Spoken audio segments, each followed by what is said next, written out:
Muy buenos días, muy buenas tardes, muy buenas noches, amigas y amigos de Construyendo Comunidad. Hoy estamos ya a jueves 13 de julio de este 2023 y tenemos en pantalla al doctor Jaime Díaz. Doctor, ¿cómo está usted? Buenos días, bien.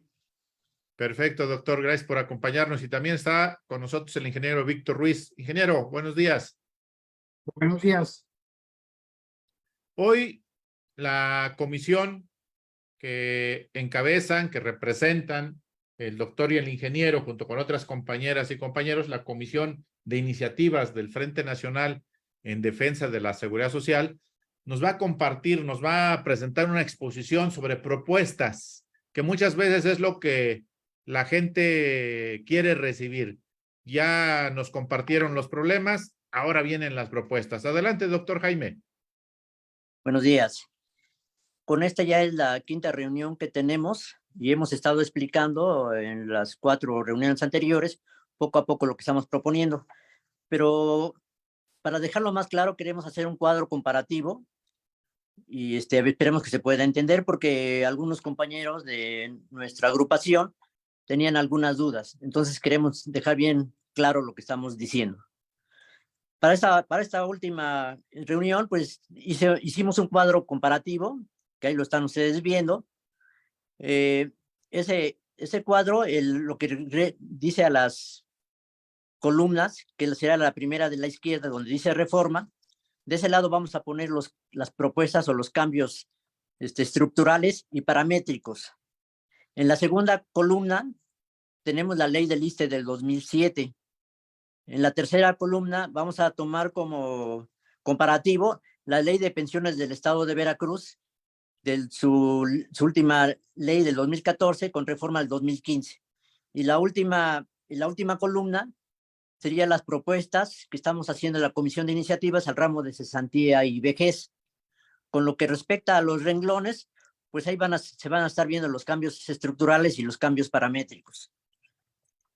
Yo nada más me voy a dedicar prácticamente a los primeros 3 renglones, porque hubo algunos comentarios de algunos compañeros que no habían entendido bien lo que estábamos proponiendo. Entonces, en el segundo renglón, donde dice estructural, tenemos ahí a la generación Afore. Ya les habíamos comentado que nosotros habíamos, pues, digamos, repartido a todos los trabajadores en 3 grupos.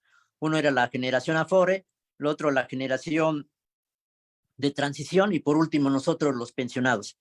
Entonces aquí en el segundo renglón dice cambio estructural. Lo que proponemos a la generación de Afore es una reforma estructural. En otras palabras, queremos que se salgan de las cuentas individuales y se regresen al modelo de reparto. Entonces es lo único que les estamos proponiendo para ellos. Digamos, los cambios paramétricos los se podían tomar para ellos, pero prácticamente lo vamos a decir claro, nada más sería un parche. No les resolvería mucho el problema. Por mucho, vamos a poner un ejemplo, que pudieran, en toda su vida laboral, que pudieran juntar 300, 400 mil pesos, con los cambios paramétricos que estamos pidiendo, pudieran aumentar, digamos, 400, 500 mil pesos. Claro que eso sería una diferencia. ¿Cuál sería la diferencia? Pues que a lo mejor en 1 o 2 años les seguirían dividiendo el dinero que pudieron ellos ahorrar durante su vida laboral, pero nada más hasta ahí. Terminándose su dinero, tendrían que pasar a la pensión mínima garantizada, que es lo que está dando el gobierno. Entonces prácticamente no tendrían muchos beneficios. Por lo tanto, lo que estamos proponiendo únicamente para ellos es que se cambien de las cuentas individuales, que se cambien al modelo de reparto. Ya si hubieses hecho cambio, entonces ya habrían otros cambios que le habríamos hecho a la ley del INSS y el ISSSTE, y entonces ya les convendría otras cosas. Entonces esa nada más era lo único que quería dejar recalcado con ustedes. Entonces ya ahorita ya mi compañero Víctor ya va a dar las siguientes propuestas, que serían para los trabajadores que están en activos de la ley 73 y 10º transitorio, y también estamos ahí proponiendo unas propuestas para los pensionados. Gracias, doctor. Adelante, Gracias. ingeniero. Muy buenos días, tengan todos ustedes. Bueno, yo voy a tratar de aclarar o comentar un poco lo que estaba ahorita hablando Jaime. ¿Y a qué nos referimos? Es precisamente a las reformas como comenta Jaime. Hemos trabajado en 3 puntos o en 2 puntos principales. Uno es el aspecto de la UMA, cómo se está utilizando la UMA, qué efectos ha tenido. Y como vimos anteriormente, veíamos que las pensiones se calculan con 3 criterios. Uno es cuánto aporté.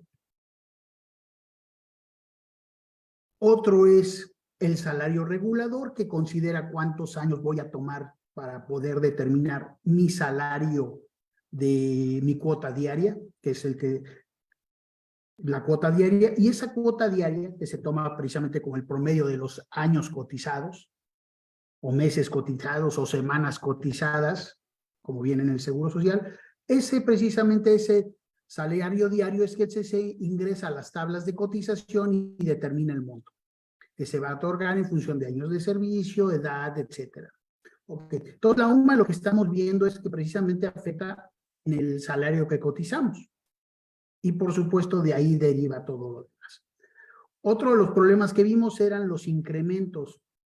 Es cierto, se ha usado el Índice Nacional de Precios al Consumidor, que es un índice que se calcula por INEGI, se tiene históricos de ellos desde 1968. Sin embargo, lo que vemos es que ese índice, lo ve cualquier ama de casa, no refleja lo que han aumentado los alimentos, la canasta básica. Tenemos otro índice que es la canasta básica, que también se determina por el INEGI y de hecho toma algunos elementos del índice nacional, algunos de los productos que se evalúan en el Índice Nacional de Precios al Consumidor, y que da un reflejo de lo que han estado aumentando los alimentos principalmente. Lo que nosotros estamos viendo es que se determine un índice que considere los aspectos que tiene que ver con el jubilado. ¿Por qué? Porque el jubilado, por desgracia, tiene algunos gastos que no están reflejados en la canasta básica como complementos a la salud, algunos medicamentos que completa los tratamientos que tiene o algunas necesidades de algún especialista en caso de emergencia, que por desgracia los sistemas de salud con sus tiempos que tienen de respuesta no lo cubren. Ok, pero entonces, y el otro punto que también veíamos precisamente era la generación Afore. Esta generación que lo hemos estudiado durante varios meses y nos hemos dado cuenta que ha perdido una componente muy importante. ¿Cuál es? Es la solidaridad. ¿Qué quiere decir eso? Si recuerdan, anteriormente todo se ingresaba a una bolsa, donde de esa bolsa se cubrían las pensiones de todas las personas. ¿Y eso qué hacía? Que de esa bolsa los que requerían más años jubilados, pues pudieran tener una mayor prestación. Los que tenían menos años jubilados o duraban menos años jubilados, pues recibirían menos monto. Y los que por alguna razón fallecieron antes de jubilarse, pues no pueden usar ese dinero. ¿Por qué? Porque el requisito, ¿cuál es? El requisito es que sean el trabajador o bien sus familiares derechohabientes, esposa, hijos de menores de 25 años que estudian o de 18 años que no estudian y los hijos con discapacidad. Pero entonces estaba limitado. ¿Qué es lo que sucede hoy con la generación, con las Afores? Lo que sucede es que esa bolsa ya no es individual, es una bolsa, ya no es colectiva, es individual. Quiere decir que cada persona dispone de ese recurso como quiere. O sea, ya no se queda ese dinero que le sobró a alguien para ayudar a los otros que vieron más. Ya no hay solidaridad. ¿Y qué es lo que sucede? Pues eso lo que involucra es que la gente tiene las ventajas de que en un momento dado la gente dispone de ese dinero. Ahí un padre puede dejarle a sus hijos que sean mayores de 25 años, que trabajan, etcétera, ese monto, que no es despreciable, como decía Jaime, 300, 400,000 pesos, a cualquiera le ayudan, pero ya no queda como un seguro de protección, o sea, ya realmente no es un seguro. ¿Qué es lo que sucede con un seguro? Con un seguro, por ejemplo, de auto, los que no chocamos pagan, o los que no chocaron, etcétera, pagan a los que sí chocaron. Con un servicio médico, los que no se enferman o que requirieron tratamientos muy sencillos, una gripe o cualquier cosa, cubren a los que tienen más. Por lo tanto, ¿qué es lo que sucede? Si yo tuviera que cubrirme la salud y pagar una enfermedad muy costosa, pues probablemente no me alcance. Pero tengo por el otro lado que un 80-90% de la población no se enfermó, sus enfermedades fueron muy sencillas, entonces de ahí se cubre el resto. Entonces, eso es un seguro. En el caso de las Afores, como comentaba Jaime, ya no es seguro. Y además, hoy en día la gente tiene la posibilidad de sacar su dinero si no lo utilizó y por lo tanto no hay protección. Ya no le queda esa protección para los demás. Entonces, ¿qué es lo que sucede? El cálculo de cuál es el beneficio que vamos a obtener con una cuenta individual es muy claro. O sea, nosotros podemos ir a las calculadoras de la CONSAR, está muy sencilla las reglas, etcétera. Y el beneficio, por desgracia, con lo que se aporta, pues no es suficiente. Se han hecho esfuerzos por aumentar el monto y aún así es difícil. En el caso de un seguro, siempre va a resultar más barato. ¿Por qué? Porque simplemente nosotros lo vemos, simplemente, ¿qué es lo que sucede? Entre todos cubrimos las eventualidades. Si hay una eventualidad, alguien vive más, pues voy a cubrirle ese seguro, los que sobrevivieron menos como jubilados, etcétera, y los que nunca se murieron antes de poder gozar de su jubilación, pues de todos modos su fondo quedó ahí, ¿no? Lo aprovechan todos. En cuenta individual no es el caso, en las Afores no es el caso, cada quien se rasca con sus propias uñas. Entonces, ahí es una gran diferencia, siempre va a salir más costoso. Un sistema de cuentas individuales requiere más dinero que un sistema de beneficio definido, siempre, por la solidaridad entre la gente. Entonces, precisamente eso era lo que queríamos, Jaime, que les quedara clara. ¿Qué es lo que estamos trabajando? Pues definitivamente si estamos buscando la solución la más económica posible, que con la menor cantidad de recursos se pueda obtener el mayor beneficio. Siempre es lo que busca la seguridad social. Ok. Entonces, ¿qué es lo que estamos viendo? Nosotros lo que hemos visto es algunas reformas o algunas modificaciones que se tienen que hacer. Y lo vamos a ver ahorita para que lo veamos más claro con los compañeros de la Ley de Pensiones del Estado de Veracruz. ¿Y qué es lo interesante de ellos? Lo interesante de ellos, por ejemplo, es que tienen lo que es el tope de pensiones. Hoy en día en el ISSSTE ya está limitada a 10 sumas, o sea, no puedo yo aportar más de 10 sumas. En el caso de Veracruz es 26 salarios mínimos y siguen utilizando 26 salarios mínimos, o sea, estamos hablando 26, estaríamos hablando casi de 150,000 pesos, que es una cantidad importante.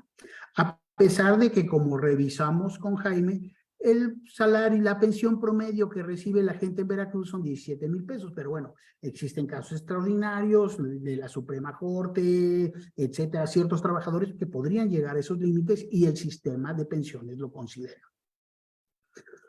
Por el otro lado, la propuesta que nosotros manejamos es que se tome lo que está en el Seguro Social. El Seguro Social hoy en día está considerando 25 UMAS, estamos hablando del orden de unos 76, 77,000 pesos, lo cual consideramos que para un trabajador, vamos a ir normales en lo que sería Seguro Social, como trabajadores del Seguro Social en el ISSSTE, como personales docente en las Afores, investigadores, trabajadores de las universidades, etcétera, considerar un salario tope de 75,000 pesos me parece muy razonable. Después, ¿qué es el salario que cotizan? Ese es algo muy importante. ¿Por qué? Porque si bien hay gente que, por desgracia, nada más cotiza una parte muy baja. La ley del ISSSTE establece que solamente se cotiza el salario base. Tenemos funcionarios de alto nivel, de segunda o tercera jerarquía, y es más, de jerarquía completa, un secretario de Estado, que están cotizando menos de las 10 sumas, menos de los 31,000 pesos. ¿Por qué? Porque su salario base es muy pequeño. Eso a nosotros nos parece muy mal. ¿Por qué? porque estamos viendo que literalmente el gobierno federal tiene en outsourcing a los trabajadores. ¿Por qué en outsourcing? Porque los está registrando con un salario muy bajo ante el Seguro Social. Y en este caso en el ISSSTE. ¿Y eso qué afecta? Va a afectar los beneficios que van a recibir los trabajadores. El trabajador, sí, pero también está afectando a los otros trabajadores. Por ejemplo, estamos diciendo que tenemos el seguro de salud. Los secretarios de Estado, subdirectores, directores que podrían cotizar grandes o cantidades mayores a los servicios médicos, cotizan más bajito que si fuera un empleado de servicios generales. ¿Por qué? Porque tienen un salario base de registro muy bajo. ¿Y qué es lo que sucede? Estamos descapitalizando al seguro, al ISSSTE. Recibe menos ingresos, ya no nada más en la parte de cesantía y vejez, reciben todos los seguros, está recibiendo una menor cantidad. Y por supuesto, nos quejamos de los servicios, sí, pero nosotros mismos somos los que no estamos ingresando todo lo que se requiere. Después tenemos, en el caso de Veracruz, lo que tenemos es que es el sueldo de cotización, o sea, ellos cotizan todo, sus primas, sus bonos, todo está cotizado. ¿Eso qué quiere decir? Que hicieron todas las aportaciones necesarias y, por supuesto, a la hora de que reciben el beneficio, lo reciben el beneficio completo, no nada más del salario base que era pequeño, sino de todas las compensaciones. Por supuesto, ¿eso qué hace? Eso hace que ellos tengan que aportar más. O sea, no es lo mismo que digamos, voy a aportar a la seguridad social sobre un salario de 8,000 pesos que voy a aportar sobre 30 o 50 o más. O sea, es más, pero por supuesto, para tener mayor beneficio yo tengo que aportar más. Lo que estamos proponiendo nosotros es el salario íntegro de cotización, como lo que tiene el Seguro Social, porque el Seguro Social dice, mira, vas a aportar tu salario base, tus prestaciones, las cuestiones de comida, los bonos de ayuda alimenticia, de hospedaje, todo. Hay ciertos montos que sí son prestaciones y se van a poner como fuera de eso, pero si recibes más de cierta cantidad en las prestaciones, todo tienes que cotizar. Por supuesto, porque si no cotizas lo suficiente, el día de mañana va a haber problemas. Ahora viene otra de las partes muy importantes, las aportaciones bipartitas o tripartitas, según el caso. En este caso, el patrón y el gobierno es el mismo. Y aquí una de las cosas que vemos y nos llama mucho la atención es que en el ISSSTE estamos aportando el 11.3. Hemos visto que el Seguro Social ya hizo el cambio y poco a poco va a llegar hasta el 15%. Pero por el otro lado, si vemos aquí, tenemos que en el caso de la ley de Veracruz están aportando el 32%. Y eso lo que cubre es tanto el seguro de cesantía y vejez como el de invalidez y vida.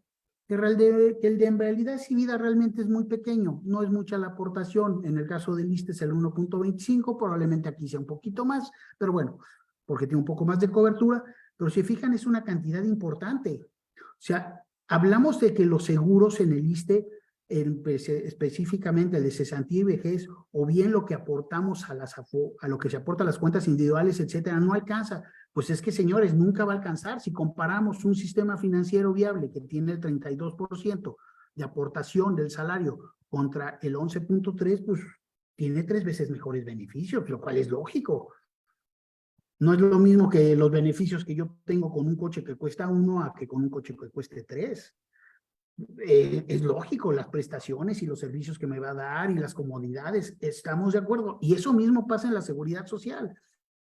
Nosotros hemos visto que hay muchas personas que piden cosas para la seguridad social, que no tenga esto, que no tenga aquello.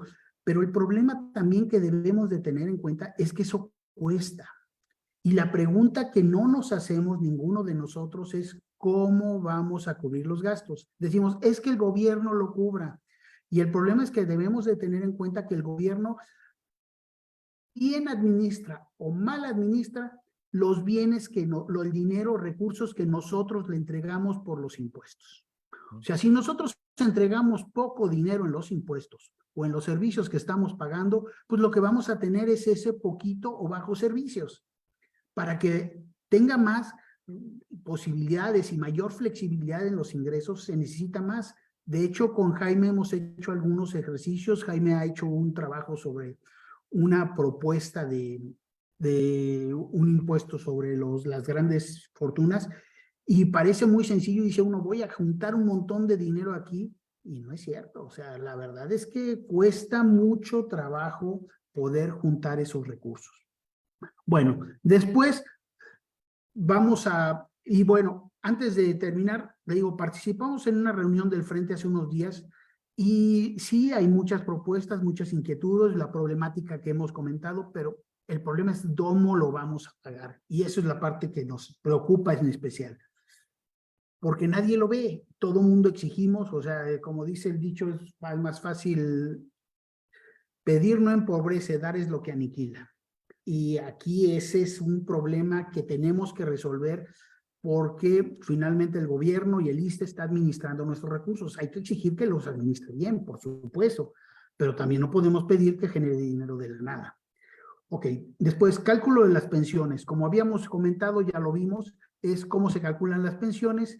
En el caso del ISSSTE, lo que está tomando para determinar el salario regulador, si se acuerdan, tengo mi salario base, el salario regulador es el número de semanas que voy a utilizar para determinar la cuota diaria de la pensión. O sea, digo, ¿sabes qué? La cuota diaria de pensión o el salario diario de pensión. En el caso del ISSSTE toma el último año. En el caso de Veracruz toma todos los años cotizados. Es decir, si la persona cotizó muy poquito, salario mínimo durante 10 años y después cotizó lo máximo, pues va a ser el promedio para que va a ser, porque es función de lo que aportó realmente, no nada más del último año, que es el problema, por ejemplo, en el Seguro Social, que la gente dice, cotizo muy alto en los últimos 5 años y que me den todo muy bien. Pues no, realmente debería ser lo que coticé durante toda mi vida laboral. Si coticé poquito, bueno, pues voy a recibir poquito. Que muchas veces nos quejamos que ¿por qué no tengo un salario, una gran pensión? Porque coticé muy poquito.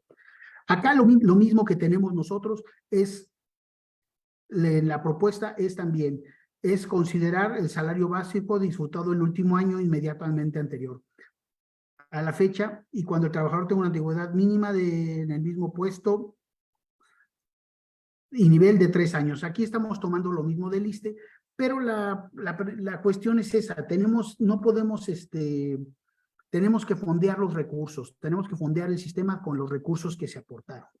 Además, aquí en el caso del promedio, es el promedio de toda la vida laboral, considerando actualizada con el Índice Nacional de Precios al Consumidor.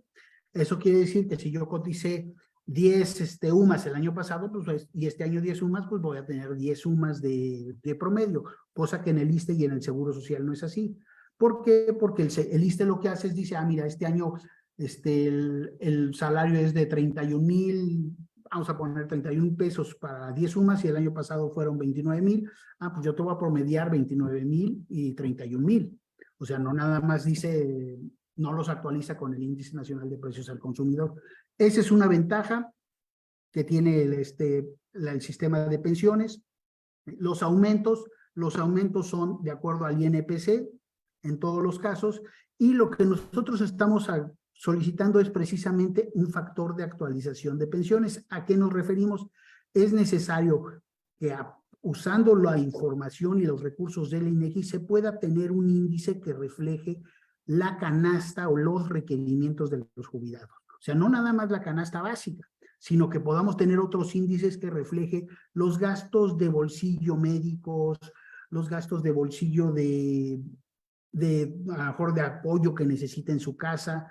¿Por qué? Porque las necesidades de un jubilado, pues no podemos decir que son lo de la canasta básica, pero tampoco podemos decir que es el índice que refleja el INPC. Necesita algo realista, y yo creo que sí existen los medios o la información que tiene el INEGI, lo podemos utilizar para hacerlo. La siguiente. Esa es la única que Okay. me mandaron. Ok, perfecto. Pues entonces, sobre esto es lo que hemos estado nosotros trabajando, los factores de actualización de las pensiones, la parte de regresar a un sistema solidario, y por supuesto, uno de los aspectos importantes que tenemos que ver, y lo estamos viendo, es el monto de las aportaciones. Si ustedes,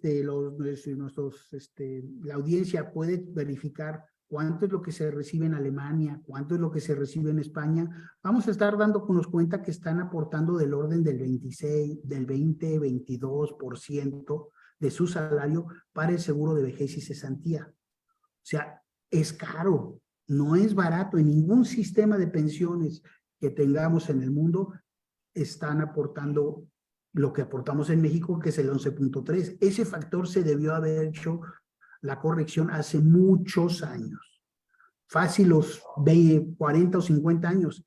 Y lo que nosotros vemos con preocupación, si alguno de los de la audiencia lo quiere ver, hay una propuesta del CIS, de la Comisión Interamericana de Seguridad Social, donde ellos sí analizan qué es lo que va a suceder con la generación de transición y presentan el estudio actuarial. Eso lo que el mismo CIS lo que está diciendo es, ¿qué cosa? Que la tasa de reemplazo, ¿qué es la tasa de reemplazo? La tasa de reemplazo es el porcentaje del salario que van a recibir como jubilados respecto al último salario cotizado. La Comisión Interamericana de Seguridad Social, el CIS, comenta que van a comenzar estas personas con una tasa de reemplazo del 40% y al cabo de que termine la transición y que ya todo el mundo esté aportando con los nuevos montos que se requieren, ellos estaban considerando un 15% de aportación, van a poder llegar a una tasa de reemplazo del 80%.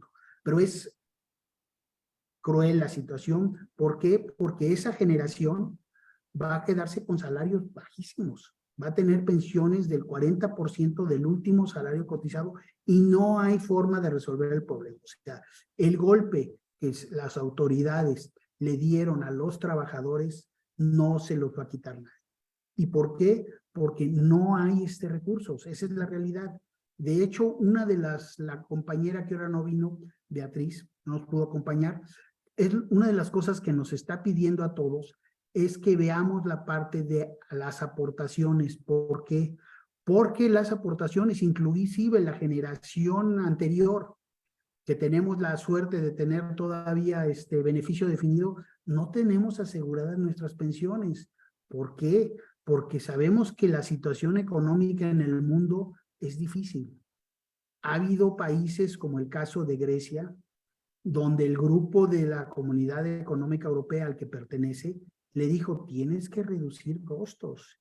Y les pasó ¿cómo se llama? Le pasó la bolsita o le pasó la cuchara, no sé cómo decirlo, le pasó la cuchara a todos. Todos tuvieron que aportar y a todos les bajó los ingresos. Pensionados, activo, aumento de servicios, etcétera. Entonces, no estamos nosotros exentos de que pueda presentarse un problema. O sea, todos debemos de estar muy atentos y debemos tener mucho cuidado en que si no tenemos fondeados adecuadamente o hay los recursos suficientes para un imprevisto en la economía, podríamos llegar a tener una reducción o de plano que nos digan, sí, existe el compromiso, pero no tengo el dinero, pago, no niego, debo, no tengo. Y ese es un problema muy serio que enfrentan hoy en día nuestras pensiones. O sea, ¿por qué queremos que mejoren? Sí, pero es posible que a lo mejor se ponga la situación muy difícil y los problemas económicos lo vemos en todos lados. No es algo que no imaginemos. Simplemente hoy en día creo que nadie hubiera apostado a que el dólar estuviera en 17 pesos. Nadie lo hubiera imaginado, aunque todo el mundo entendemos la situación y nos dimos cuenta que pues los americanos también cometen errores y están pagando muy caro. Y bueno, ya hemos tenido suerte nosotros de no haberlos cometido y nos ha costado porque también es cierto, el hecho de no haber hecho ciertas cosas durante la pandemia costó caro a mucha gente tuvo que sacrificar muchas cosas, pero hemos visto hoy en día los beneficios y no estamos exentos de ningún problema. Pues, muy bien, ingeniero. Ha quedado claro la tarea que ustedes han venido desarrollando como Comisión de Iniciativas del Frente Nacional en Defensa de la Seguridad Social. Primero, nos han explicado el mapeo de las distintas generaciones que hay en cuanto a jubilados y pensionados en el país, tanto a nivel federal como a nivel estatal. Ahí ya nos platicaron. Nos platicaron ya sobre la problemática que se está viviendo actualmente en cada una de estas generaciones. Ahorita nos comparten las propuestas. Creo que, salvo su mejor opinión, en las próximas charlas sería muy interesante ahora presentarles a los compañeros y las compañeras que ya se identificaron con alguna generación, que ya se están identificando con alguna de las propuestas, la tarea de formación y de concientización, porque eso, como usted lo señaló, es fundamental, va muy de la mano. Viene un problema grande y el problema grande que viene lo vamos a enfrentar todas y todos dependiendo de cómo estemos organizados y de cómo estemos conscientes para enfrentar ese problema que a nivel mundial se avisora y que a nivel nacional también se avisora. Eso en las próximas charlas, me imagino, nos estarían compartiendo las propuestas de carácter organizativo, las propuestas de carácter de formación y concientización. Es una cuestión cultural. Ver estas propuestas que ustedes ya nos están haciendo, tendrían que pasar por el tamiz de la formación, de la educación, el hecho de que, bueno, yo no quiero pagar más y quiero ganar más. Bueno, pues eso tendría uno que ir viendo. Bueno, si quieres ganar más, ¿de dónde lo vamos a sacar o cómo se va a obtener esa ganancia de más que tú pretendes alcanzar? Y ya estamos viendo que en Veracruz, estoy casi seguro que ustedes tienen tablas comparativas con distintas partes del país y del mundo, en donde esta formación y educación vendrá esa etapa y ojalá podamos ir construyendo conjuntamente esa alternativa a través de una página, a través de distintos ejercicios que podríamos presentarle a los compañeros y las compañeras interesadas, y hacia allá iría el trabajo de la Comisión de Iniciativas del Frente Nacional en Defensa de la Seguridad Social. ¿Algo más que nos quieran compartir, ingeniero y doctor? Pues precisamente como comentabas, Abelardo, la parte de conocer nuestros derechos es muy importante. Tenemos que saber conocer la ley, saber cómo se aplica, porque de hecho hay varios compañeros que nos han expresado que su cuota diaria, por ejemplo, en el ISSSTE se ha calculado mal. Sin embargo, es muy sencilla realmente hacer el cálculo, lo podemos hacer nosotros mismos en nuestra computadora, a mano, es muy sencillo. Y es importante que nos demos cuenta y que veamos que si está mal, lo reclamemos. Oye, ¿sabes que aquí hay algo que no corresponde? Y si no conocemos nuestros derechos, pues es difícil exigirlos. Muy bien, ingeniero. Ojalá y en estos días que por venir nos puedan compartir un calendario para que la gente que ya está animándose a ver estos programas pueda ver ahora cuál va a ser la ruta que esta comisión presenta. Adelante, doctor Jaime. Sí quisiera dejar claro que cuando hablamos de aumento de aportaciones, no estamos pidiendo que pague más el trabajador. O sea, eso que quede bien claro. ¿De dónde va a salir? Pues nuevamente lo que estamos proponiendo es un salario íntegro de cotización. Quiere decir que van a integrar otras prestaciones a tu salario y con eso puedes aumentar tu salario base de cotización. ¿Sí? Es con respecto al patrón o como en el caso nosotros de la ley del IMSS, en un momento al Estado. En el caso de que nos dijeran, tú como trabajador tienes que aumentar tu aportación, sí, pero pues antes quítame mis topes de mis salarios contractuales, aumentame también mi salario, y hay una relación de cuánto se aporta de trabajador y patrón, entonces esa nunca la perdemos. Entonces siempre va a ser la misma relación, por ejemplo, en el caso de la ley 73 de nosotros del IMSS, aportan más el patrón, y con esa misma relación la seguimos proporcionando. Nunca estamos en contra del trabajador que aporte más. Y si me aumentas el salario el 10%, pues a lo mejor te aumento en la aportación el 0.1%. O sea, quede claro, no estamos pidiendo que se aporte más el trabajador. Tiene que ser siempre con una relación patrón-trabajador. Gracias. Muy bien, el cálculo del salario es la clave de todo. Si me reconocen mis aportaciones con todo el sueldo, cómo está integrado mi sueldo, pues en automático todos salimos beneficiados. ¿Algo más para cerrar la charla del día de hoy? Pues precisamente, nada más repetir precisamente lo que decía Jaime. Los estudios actuariales o las revisiones actuariales nos van a decir el porcentaje que debo de, ¿cómo se llama?, de aportar del salario cotizado. Ahora viene la negociación, como decía Jaime, y ahí en la negociación es donde los trabajadores, el patrón y el gobierno van a tener que ponerse de acuerdo en cuáles son los montos que se va a tener que aportar. Simplemente, por ejemplo, lo vemos en el caso de la ley del Seguro Social. En el caso de la ley del Seguro Social hubo el aumento del porcentaje que aportaban del 6.5 al 15 y fueron los patrones los que hicieron la aportación.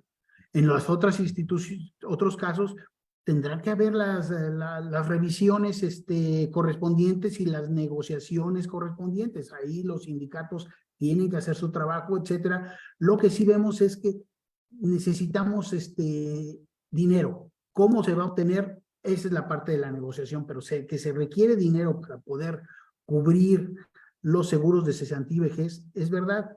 Y ese es el problema es dónde sacamos ese dinero. O sea, impuestos, ¿cómo se llama? Cuotas.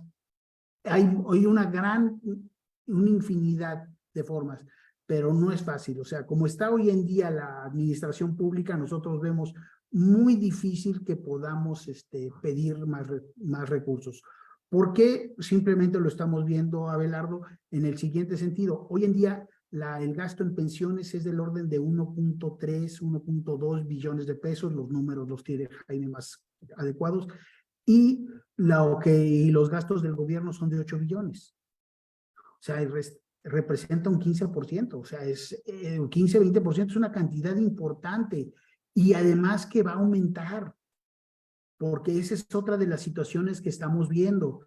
Estamos viendo que la generación inicial de Afores que no tenían todavía una aportación importante, la mayoría están quedándose con la pensión mínima garantizada, porque era muy poco lo que alcanza a juntar el trabajador. Entonces, lo único que están ofreciendo es la pensión mínima garantizada, la cual tiene que cubrir en buena medida el gobierno.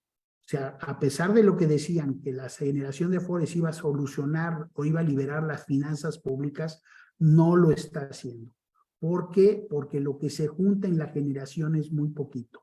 De hecho, por ejemplo, si nosotros vemos el monto que hay en las Afores, que son 5.3 billones, todo el mundo dice, oye, es un montón de dinero, está increíble. Pero si nos damos cuenta, la población que tiene el país de personas entre 25 y 65 años, que son los que están cotizando, que son trabajadores en activo, vamos a suponer así, el promedio de ese dinero dice que si hacemos la división, indica que en promedio cada habitante cuenta de Afore tiene 85,000 pesos. Con 85,000 pesos no podemos cubrir pensiones. O sea, de salario mínimo, o sea, es imposible. Y esto estamos considerando el promedio. Habrá gente que tiene mucho más, pero hay gente que tiene, pero por mucho. Entonces, ¿qué es lo que está pasando? La generación de Afores, lo que está sucediendo es que no está llegando más que a la pensión mínima garantizada. Tiene sus 750 semanas, bueno, ya está aumentando este año, pero muy poco monto. Entonces, el monto para poder constituir una renta vitalicia lo tiene que cubrir el gobierno. O sea, sigue siendo caro. Se está saliendo caro porque no se está aportando lo suficiente. Se hizo el cambio, sí, pero ese cambio se va a ver reflejado hasta que esas personas ya lleguen al 15% y además coticen durante 20 años o las 700 y tantas semanas, 800 que estén pidiendo, bueno, van a ser 1,000 semanas, perdón, con el salario con el 15%. Los que no, pues van a tener menos y no van a alcanzar una pensión mínima, no una pensión decente. Van a seguir en la mínima garantizada, que la cual es muy baja. Si nos vamos a las tablas de seguro social, nos vamos a dar cuenta que son unas pensiones muy, muy bajas. No llegan muchas de ellas ni siquiera a una UMA. No, ya no digamos salario mínimo, no, llegan a una UMA y están mejorando ligeramente, apenas van a llegar un poquito al salario mínimo con la pensión del bienestar, con la pensión no contributiva de bienestar, que es una ayuda, como dicen, pero el problema es que la parte laboral no está haciendo su trabajo. Yo creo que ahí tenemos un gran pendiente en cuanto a los cálculos. O sea, no sé yo o nuestras autoridades cómo hicieron el cálculo de que íbamos a tener pensiones maravillosas, porque no las tenemos. Otra de las cosas que también la gente se debe dar cuenta es que ahorita, en este momento donde CETES está dando un poquito más, pues realmente está dando un poquito más, pero respecto a la inflación, o sea, realmente es 4 o 5% arriba de la inflación, a veces daba mucho menos, pero si bien es cierto, nos quejamos porque los intereses son altos, etcétera, lo que debemos de tener en cuenta es que si CETES da un poquito más, las pensiones en cuentas individuales van a obtener un poquito más también. ¿Por qué? Porque el 50% del dinero invertido en pensiones está en bonos del gobierno, que están dando CETES. Entonces ellos, sí es cierto, oye, cuestan más los préstamos, cuesta más esto, sí, pero los pensionados están recibiendo un poquito más, y no mucho, un poquito más. Entonces es un sistema muy complejo, todo esto de la parte financiera. Por eso nos ha costado, te digo, mucho trabajo entender. No tenemos una solución como para decirte, ¿sabes qué? Un sistema de beneficio definido con tales circunstancias te da un beneficio de tanto en costo. Lo que sí hemos visto, y eso cualquier especialista, que tenemos muchos especialistas en las universidades en México, saben que un sistema de cuentas individuales siempre va a dar menores beneficios que un sistema de beneficio definido. ¿Por qué? Por la solidaridad, simplemente. Ya nada más por ese hecho de ayuda, como un seguro de médico, siempre va a ser más económico. Gracias. No, gracias a ustedes, quedó clarito. Nos están ayudando a conocer el bosque. Cada quien hemos visto nuestro propio árbol y vemos los árboles que están alrededor nuestro. Ustedes nos están llevando más hacia arriba y nos están permitiendo ver todo un bosque y ver de cómo se compone todo este bosque de la seguridad social. Y de ahí, a partir de esta reflexión que ustedes están haciendo como comisión de iniciativas, nos va a ir llevando a conjuntar propuestas que se sumen los distintos árboles que conformen el bosque para defender una seguridad social digna para todas y para todos. Gracias. Doctor Jaime, ¿algo más que compartir? No, nada más.